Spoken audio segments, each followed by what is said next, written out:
मुंबईत एका कॉन्सर्टमध्ये ड्रग्सच्या ओव्हरडोसमुळे 2 जणांचा मृत्यू झालाय। 2 विद्यार्थ्यांचा मृत्यू झालाय। गोरेगावच्या नेस्को सेंटरमधली ही घटना। वनराई पोलिसांकडून पार्टी आयोजकांसोबतच 5 जणांना अटक करण्यात आली आहे। एकाची प्रकृती गंभीर असल्याची माहिती मिळाली आहे।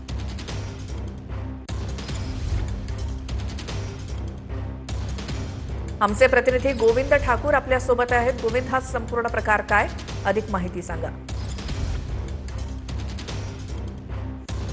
मुंबईतील गोरेगावमध्ये आयोजित एक लाईव्ह कॉन्सर्ट पार्टीमध्ये 2 विद्यार्थ्यांचे मृत्यू झाल्याची धक्कादायक घटना घडली आहे। तर एका मुलीला रुग्णालयात दाखल केले आहे, ज्याच्यावर सध्या उपचार सुरू आहे। मिळालेल्या माहितीनुसार 11 एप्रिल रोजी एका लाईव्ह म्युझिक कॉन्सर्टचे आयोजन मध्ये मोठ्या संख्येने तरुण आणि तरुणी सहभागी झाले होते। या कॉन्सर्टला आलेल्या विद्यार्थ्यांनी ड्रग्स घेतला होता आणि ड्रग्सचा ओव्हरडोस घेतल्यामुळे त्यांची प्रकृती खालावली असा संशय आहे।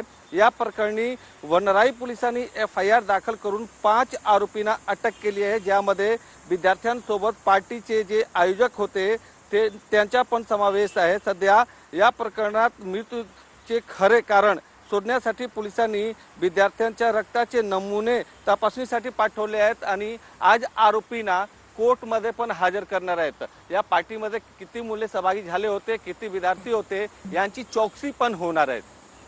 बिल्कुल गोविंद, धन्यवाद। या सगळ्या माहितीसाठी अपडेट आपण घेत राहू।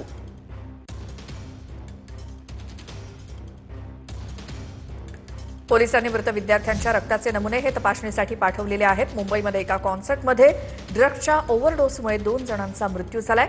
मुंबईतल्या गोरेगावमधल्या नेस्को सेंटरमधली ही घटना।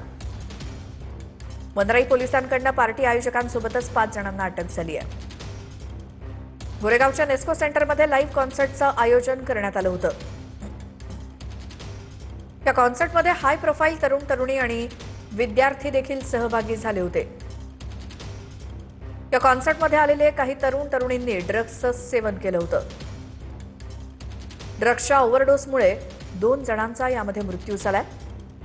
वनराई पोलिसात FIR दाखल झाली आहे।